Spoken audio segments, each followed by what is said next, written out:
Hi, everybody. Welcome to Triangle BNI. Today's show is brought to you by Oak City Tech. We've been talking each week how crowded and loud it is out in the digital marketing world.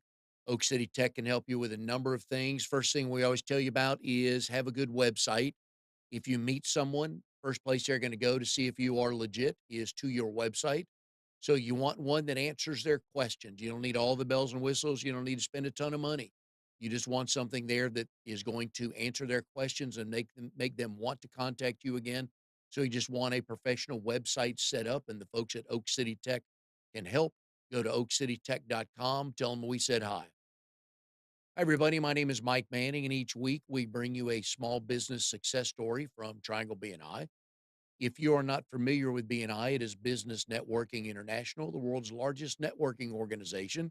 Our little slice of heaven here in the Triangle is Raleigh, Durham, and Chapel Hill.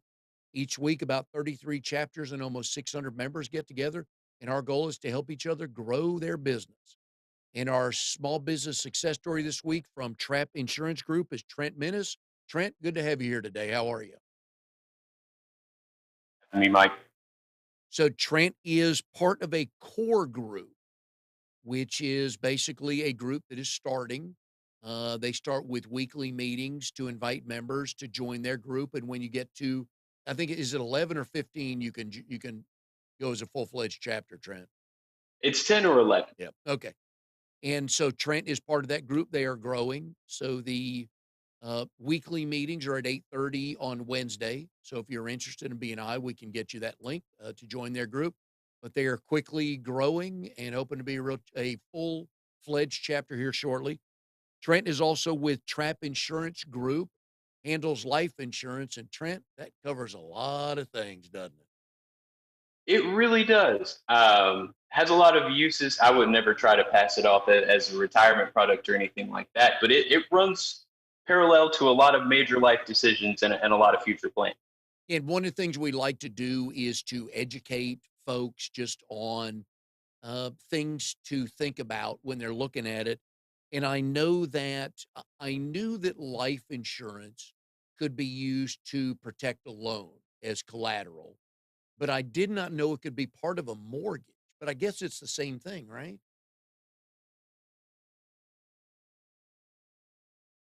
Well, yeah, when you approach a situation like a mortgage from a life insurance standpoint, you could do it from a credit lines perspective, where you sell a policy that pays the mortgagee if the insured should die. That way, if you die while you've got a $500,000 loan out, um, it pays back all that money that you owe in the event of your death.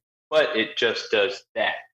If you look at it from a client centric perspective, sometimes the best way to do that is a term life policy because unlike a credit lines life insurance policy, a term life policy has some perks and caveats and other additional features that could at least let the insured walk away with something to show for it, as opposed to just protecting the creditors or the bank's best interest.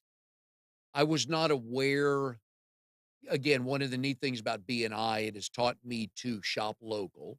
So you get to meet, the goal is to have the cell phone number of your banker, your chiropractor, and all your insurance people. So that's what I love about BNI.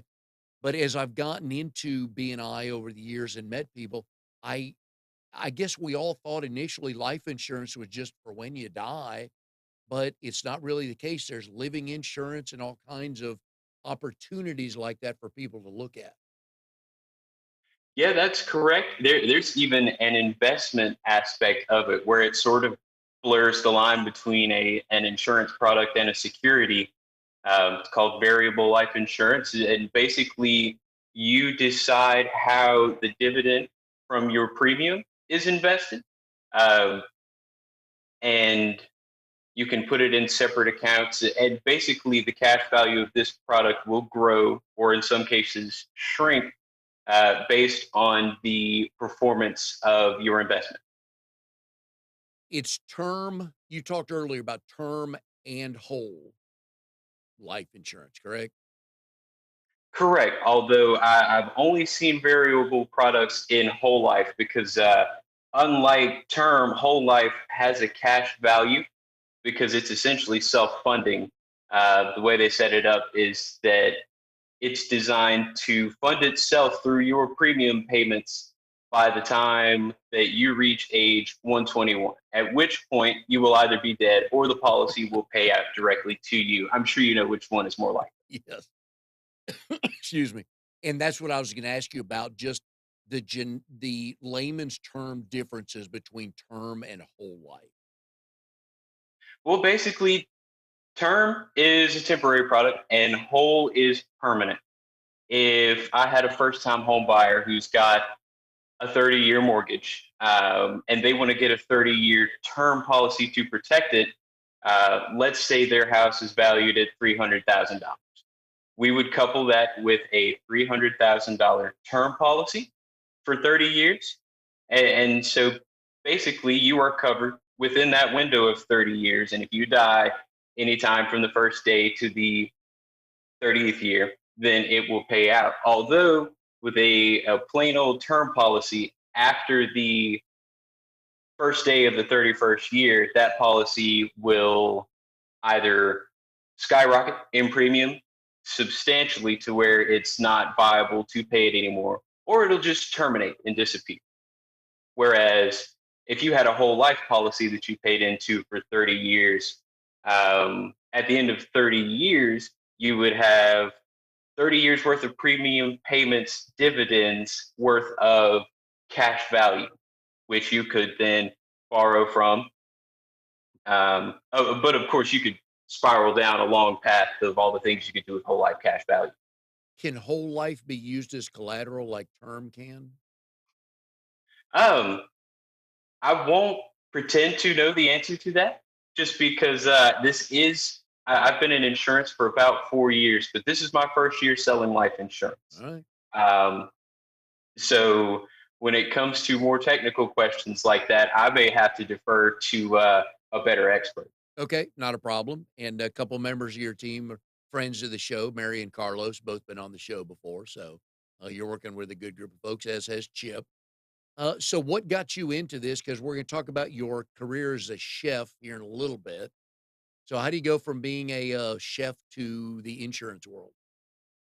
Well, you wake up one day and you realize that your back hurts too much to be this young, and your bank account's a little too empty to be working that hard. Because, long story short, I think I worked about 10 years in restaurants, and it was just grueling, uh, just very laborious. It was as gratifying as it was laborious, but laborious nonetheless.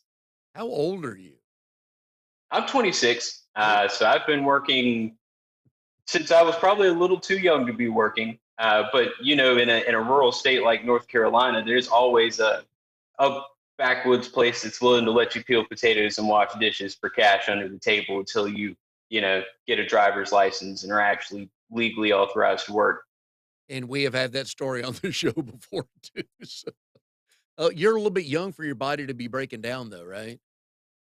Yeah, but it goes back to those long restaurant hours, being on your feet, and also the physiological implications of being stressed to the max. I mean, like fight or flight mode stressed for 8 to 10 hours a day, 6, 7 days a week. And you found that to be a turnoff at some point in time, right? I did, and I love cooking more than most anybody else I've ever met. But as it pertains to doing it for a living, the restaurant worker lifestyle is uh, underratedly brutal. Yes, and we've heard that story too. And one of the cool things that you guys do at Trapp that again I wasn't aware of till for till the last few years. The it's always hard to recruit the right people, and to do that, you want to make sure there are enough perks on the table for them, and you can use insurance as a way to sign that 5-star recruit you want coming to your company, can't you? Definitely, definitely. In the small town I grew up in, which was Lexington, North Carolina, uh, it was really easy to see a stark line that separated jobs from careers, and that was usually always not necessarily at the point of payroll, but at the point of benefits.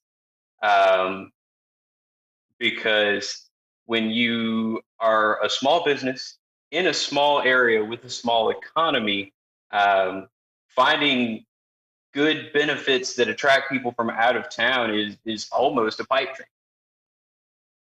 What are some of the things you've seen your clients use recently? Not to get in any names of clients or anything, but types of perks that they put onto the top of an offer to get the key people they wanted. Well, it's been interesting seeing that dynamic shift as everybody now, or at least everybody in the office world, now immediately has the perk of working from home. Not that that's ever really been used as a retainer, but it is kind of icing on any job's cake. But as it pertains to actual stone cold benefits, something that's been on the rise is what they call a voluntary life insurance product.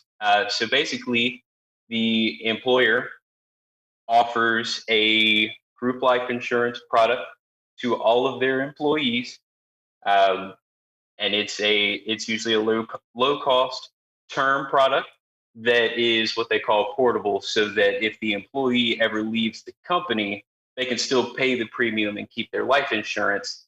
That way, your whole life insurance isn't wrapped up at this company that you are not sure you want to retire from. Um, and so it gives the employer the chance to write off premium payments for any employee that opts in, and in return gives the employees a portable term product at little cost to them. And if those future employees if they've got 2 or 3 job offers and they're stacking them up against each other, that could be a big difference, couldn't it? It could, because I mean, not to get gloom and doom, but when you compare a job offer with life insurance to a job offer without life insurance, any life insurance trumps no life insurance, especially if it's something you can take with you. I don't see a ton of whole life and group benefits, but it's out there. And Lord knows if you get a whole life policy through your first job and work that through to retirement, the cash value of whole life snowballs. And before you know it, you've got a 5-figure product in your, not necessarily in your portfolio, but in your assets that can benefit you 30, 40 years down the line.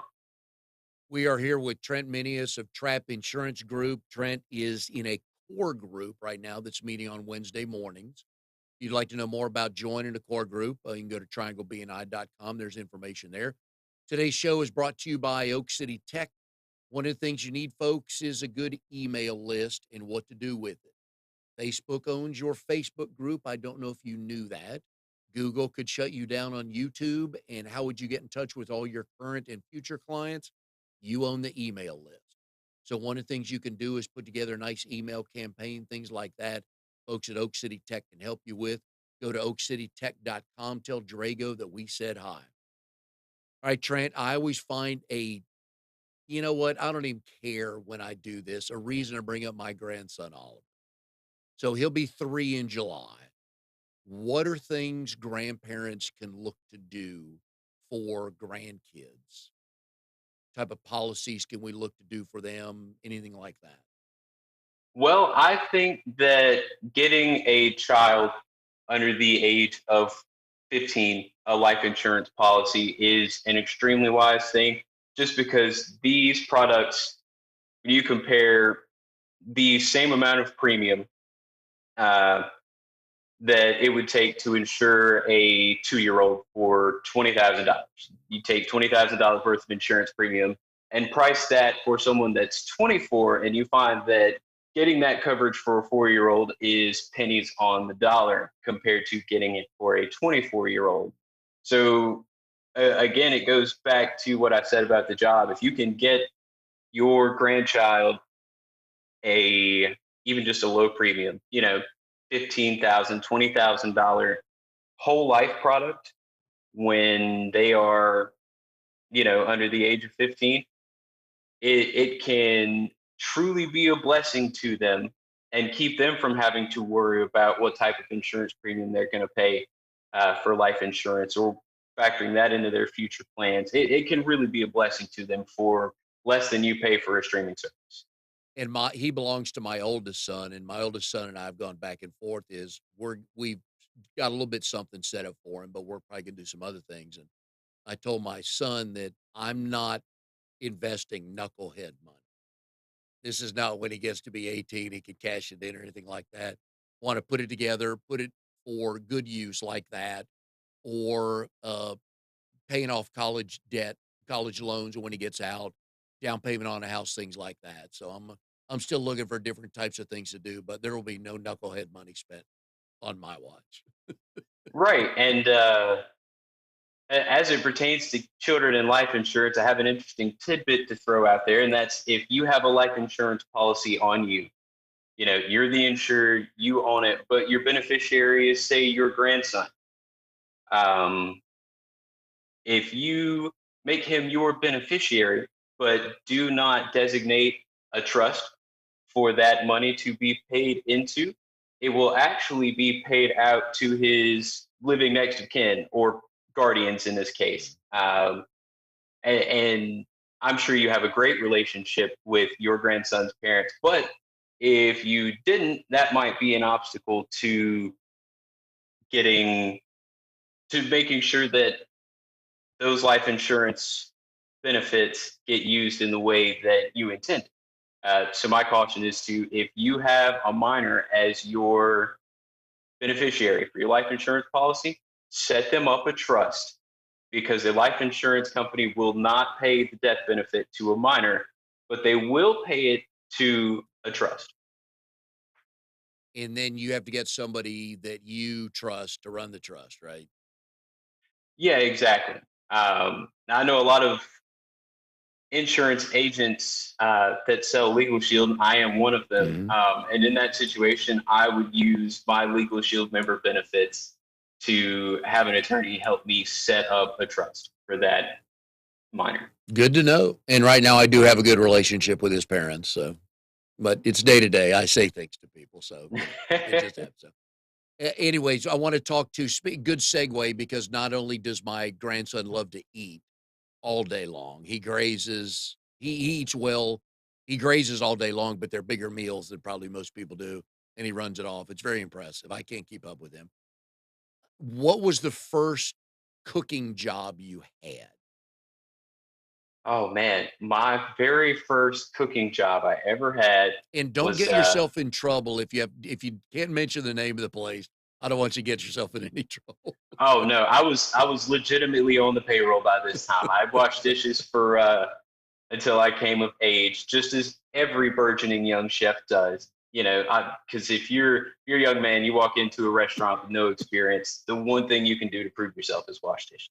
So I'd wash dishes and prove myself, and the cook above me was in the process of getting fired. So they discreetly trained me to, you know, flip the burgers and drop stuff in the fryer and just do the simple cooking things.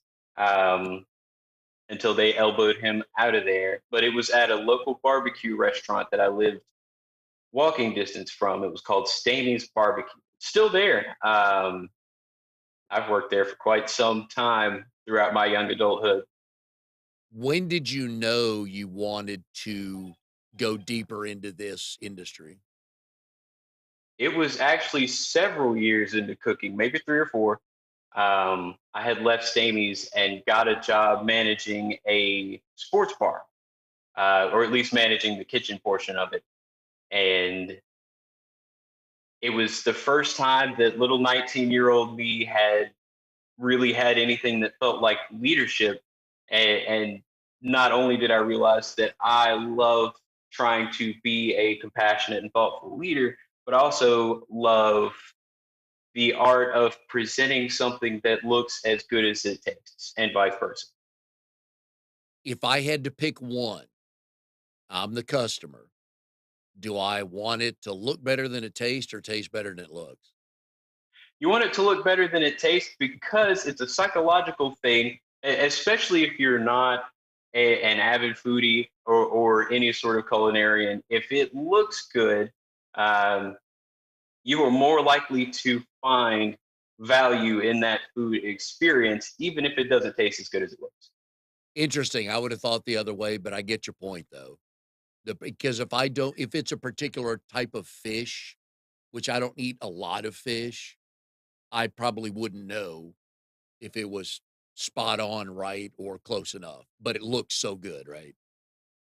Exactly, and you find that in a lot of budget places. Is that it may come from a can and be frozen, but if they arrange it in a nice square on a plate or crisp it up real good on the edges and make your mouth water when you look at it, it's part of the experience. And in an arm's length way is part of the value. Now you can't really do that with steak and burgers because most of us know immediately when we bite into it that it's not good. Yeah, definitely. That's a product that essentially sells itself. Have you developed a go-to dish? It depends on the occasion. Although being a Southerner, my one of my go-tos is the old steak and taters.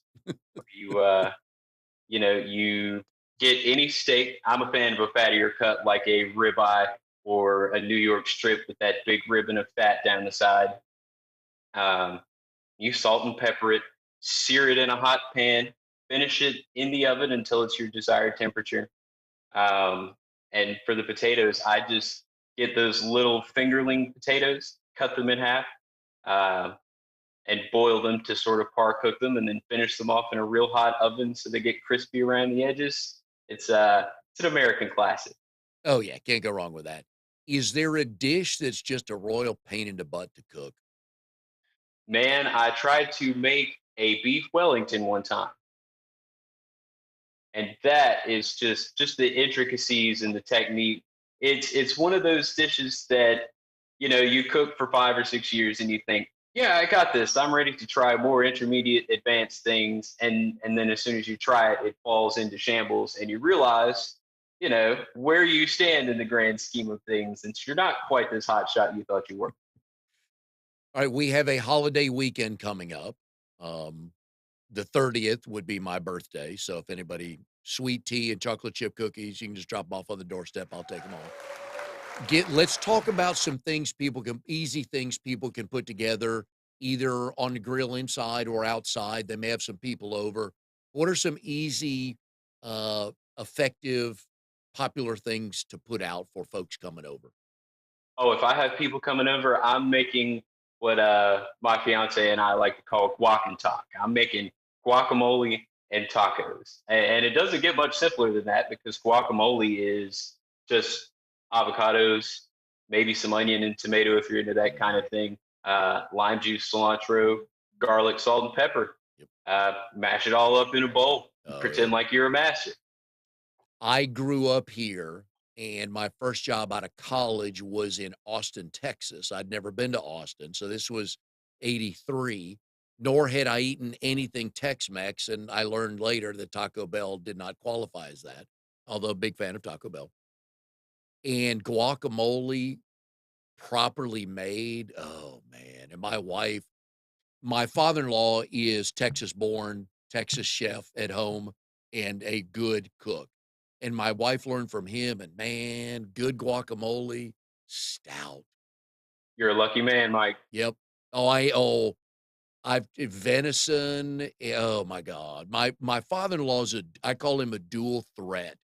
He can cook and bake, so the mesquite grill he uses outside to cook the main dish is as good or better maybe than the dessert he made for you, but both are wonderful, and you feel miserable going to bed, but you just want another slice of something before you go to bed. Yeah, and it's I think we all have someone in our orbit, if not in our family, that makes those meals that just compel you to hurt yourself, punish Yeah. yourself with them. Yeah, it's the best, it's the best. Let's talk breakfast. So if you got some house guests coming for a long weekend, what's an easy-ish breakfast to make? Well, if you're trying to stray from the traditional eggs and bacon and biscuits, um, I lean Tex-Mex on a lot of things, and so I will get a pound of raw ground sausage and dump maybe half a pack of taco seasoning in it, and then make some eggs and maybe some gravy if you're into that kind of thing, and sear up some corn or flour tortillas, depending on your preference, in a pan, and boom, you've got breakfast tacos. Yep. Now, you couldn't exactly call the sausage chorizo, but it gets the job done. It makes a breakfast taco that nobody's going to question. That's another thing I learned to eat. Well, first time I ever heard of it was moving to Texas. I had no idea what chorizo was, but man, oh man, on a Sunday morning, good stuff. What Definitely, definitely. what do you when it's just you, what do you make for just you? Oh man, I would probably get myself some asparagus and a nice piece of fish, swordfish maybe, because that's a good high quality fish that usually doesn't break the bank like a yellowtail would. But yeah, I would get a nice piece of swordfish and some asparagus and sear them both in a pan, not the same pan. Um, just salt and pepper and olive oil. Those are the magic three things that really work on just about anything. Um, and I would maybe squeeze some lemon over it Now and have it. when you Sorry, say what? sear, how long does that take? Well, it just depends because the object of the searing, a lot of people have their wives' tales about what searing does, like it locks in the flavor, locks in the juices. And it's false. What searing does is it promotes chemical reactions that cause flavor just from contact with the hot pan. It's going to cause caramelization of any natural sugars, and it's going to cause a Maillard reaction, which is anytime you stick something over something hot and it turns brown. And both of those create salty and sweet, savory flavors that add to whatever it is on, which is why pan seared steak, in my opinion, is much better than grilled steak because every bit of that surface area that is touching something hot gets the benefit from those chemical reactions. But you're a fan of searing. I am also a fan of air frying. I turned my nose up at the air fryer for a few years, but honestly, being the little miniature convection oven that it is, an air fryer is the best way to cook uh, anything really fatty like chicken wings or chicken thighs, and it's great for vegetables like mushrooms. We are here with Trent Menius of Trapp Insurance Group. He handles life insurance and legal shield. So if you know anything, we've been putting Trent's number on the screen here. You can give him a call, take good care of you. I know he will. Today's show is brought to you by Oak City Tech. Social media, folks. It's a great idea for 2 days. And on the third day, you're like, oh, God, I got to post again. It is hard to do. It's hard to be consistent with the right message. So look for professionals like Oak City Tech to do that. You can go to oakcitytech.com, let them know what you're looking for. I know they'll be able to help you. All right, Trent, are you a food snob? Uh, I I will be, but silently. If I go to someone else's house and they're cooking and they're not necessarily an avid culinary science buff or experienced restaurateur, I won't say anything and I will eat it with a smile on my face. But I'll be thinking of 100 different ways I could have done it better. Is there something you won't eat? I so I get a lot of teasing from my fiance about this, but I don't eat just straight up mayonnaise or sour cream. I'm not big on like white sauces that aren't sweet. So I don't really do tartar sauce or tzatziki. I don't do mayonnaise, um, and I catch a lot of flack for it. Mm. Wasn't the answer I was expecting to come out of your mouth, but I'm with you on a lot of that. I'm with you on that. I'm not a yeah, yeah. Um, there are a ton of chefs on TV, and many of them are divas. Are you closely aligned with any of them? Are you more like one but not another? Who would we Well, stick you next to? this harkens back to when I sort of learned to be a compassionate leader in the restaurant. Because I really don't believe in the very toxic and obscene Gordon Ramsay style of management and leadership. Granted, that is sort of a picture of what Gordon Ramsay grew up with. And in Europe, chefs will verbally and physically abuse you to hammer into you this insistence on perfection. But I say all that to say that I am a diplomat before I would holler or throw things, and I think that the sign of a good leader is one that can remain calm under that type of pressure and emotion. Is the format of what we see on his show where the chef gets the order and turns to the cooks in the kitchen and tells 2 beef Wellingtons, 3 of these, 1 of these. Is that how things kinda work? So in some of the highest level kitchens, yes, although more often than not, especially in a contemporary or chain kitchen, you're going to see it broken down by the station.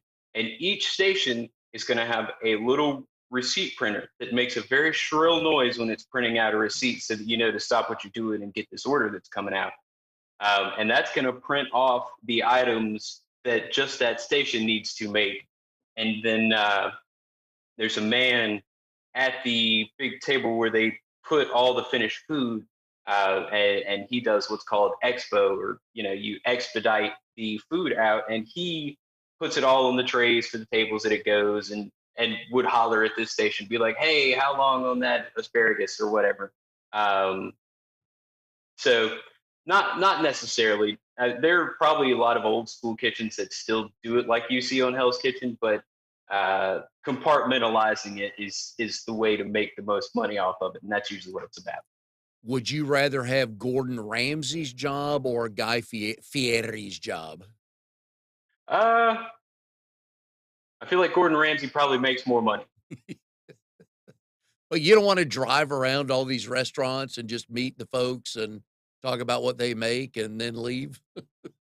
Nah, that's too much excitement and variety. If it's going to be my day job, I want it to be something at least mildly predictable, and you know something I know what to expect when I walk in every day. Did your fiancée know what she was getting into? I don't think she did, because there's not many people out there that want to cook 7 days a week. And I promise, given the chance and the supplies, I would cook 3 meals a day, 7 days a week, just because I love doing it. Wow. Do you see yourself in having an opportunity to monetize that world, or is that gone for you? Uh, in the world of the online internet celebrity chef, I entertain the ideas of it, but really, I find that mixing business with pleasure like that sort of takes the takes the fun out of it. I cook 3 days or 3 meals a day, 7 days a week now. But when I worked in the restaurant, I didn't do that, because if I came home from 10 hours of cooking, what I would never want to cook anymore.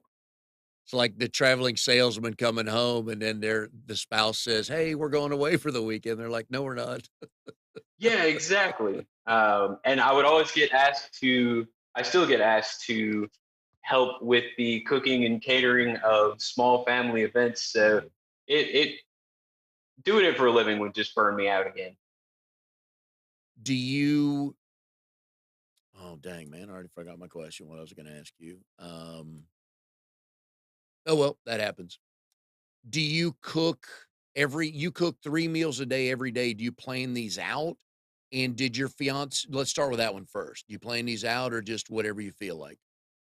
So usually early in the week, I will go to the grocery store and I will see what's on sale, and I will let that sort of guide my cooking for the week. And I'll go grab Brussels sprouts and some potatoes, and maybe I'll grab a piece of fish that's on sale or a whole chicken, and probably plan it in my head about 4 or 5 days out, and then just freestyle based off of whatever we have for sides and breakfast.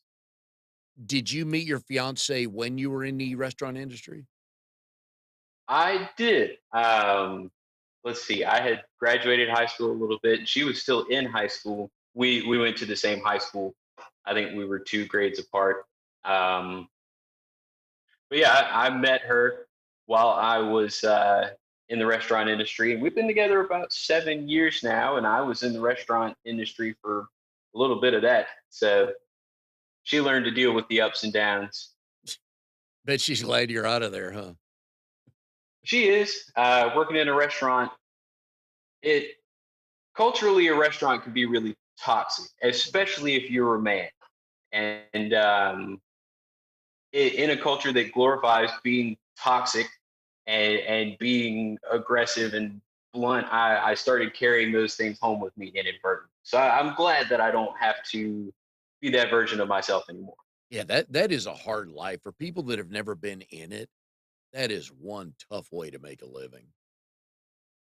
It really is. I mean, when you look at it from arm's length, you say, "Oh, you go in and flip some burgers." It's not like digging ditches all day. But um, again, that goes back to what I said about the stress level of it, because there's a time aspect to everything you do in the restaurant, and there's always a demand for customers, and so anything that happens amidst that is just multiplied in terms of the amount of stress.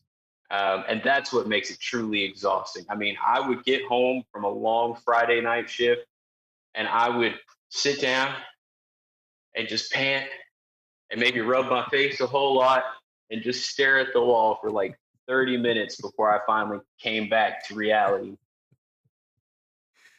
I've heard stories about that. You are also, helping slash working with a friend of ours, Micah, with Micah's Sweets and Treats. Understand, were you at the farmer's market with her last weekend? I was. It was a good time. They had a moderate turnout, and the weather seemed to be nice. There was live music, so um, yeah. And I have enjoyed watching Micah's business grow as she sort of works on defining what she wants it to be. And she's also a friend of the show's been she was on early on, she's that was right as she was starting Micah's Sweets and Treats, which are very good, by the way, highly recommend that.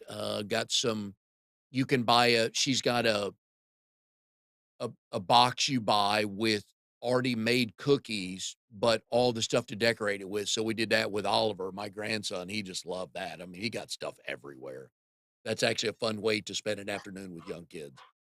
Yeah, and she's a big hit with birthday parties. I mean, you Oh, bring 2 or 3 of those to a birthday party, you've got the kids entertained for 2 hours. do you bake? Do you make, sweets and desserts as well as you make entrees? So you mentioned that your father-in-law was a double threat, right? Oh, yeah. I am not. I have been trying really hard. I made a cake this weekend and made the icing too runny. I It's like starting all over. It, inside the industry, we always say that cooking is art, but baking is science, and Yeah, that you yeah. have to be a whole nother brand of chef to be able to keep up with those guys. He always makes test pies. Just he's one of those that he doesn't have the recipe. It's to taste, and I think a little bit more, he's that type. But they're all of his pies are so good. When our oldest son, Travis, was I guess Travis was about 3, my grandfather it was a pound cake. There was no other way to explain it. It was just a pound cake. And Travis thought that his grandfather made it for him. So he said, "Grandfather, can you make me another Travis cake?" So it's been known for Travis is what, 30, was he 35 now? And it's been known for almost for 30 years, Travis cake, until they were in San Antonio this past week with Oliver, and Oliver said, basically, "No, this is not an Oliver cake now." But it's the same thing, it's just a pound cake, right? Put some strawberries or some ice cream with it in a bowl, and everybody's happy, but it was originally a Travis cake, but now it's an Oliver cake. Time for Travis to pass the torch. Well, as a parent, man, especially as a dad, you get left behind quick for a number of reasons. But anyways, Trent, love having you on the show. Good luck with the insurance. I'm glad you shared some cooking tips with us with a long holiday weekend coming up, all kinds of different things. Do you have a something different to put on the grill, maybe outside? um, no, but I will give you a different approach to it. So everybody grills chicken, and I'm sure you could think of a few times that you've had chicken grilled outdoors that was kind of dry. Mm. Um, my advice is to treat the grill more like an oven. Get a bone-in piece of chicken because there's a lot of collagen and other things that dissolve into moist, delicious juices in the bones. My favorite piece is a thigh. Get some chicken thighs, put them all on the right half of the grill, but turn the left half on and shut the lid so that you have essentially turned your grill into an outdoor oven, and let them bake until they get to be about 140, 150 degrees, and then slide them over the fire and turn it all the way up and put that crispy, delicious char on it, that caramelization in my art, and you will have some of the best grilled chicken you have ever put on a plate. I like that. All right. There's our tip, folks. That's how you cook chicken for the weekend. I think we're supposed to have good weather. I don't know, but anyways, it will be good stuff. So thank you for all the tips on the insurance and the cooking. And do you have any plans for cooking this weekend? I'm actually going on a fishing trip this weekend, so I hope to catch something worth eating. There you go. And we will catch up on those stories later. Trent, it's been great having you on the show. We thank you for coming out today. And we'll see everybody next time on Triangle BNI. Thank you so much, Mike. It's been an honor to be here.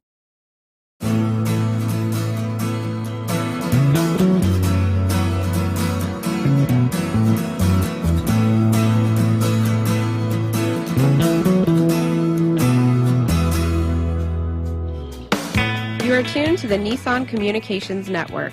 If you tuned in too late, you can always watch each program in its entirety or download an MP3 audio file of it in the archives section at nissancommunications.com.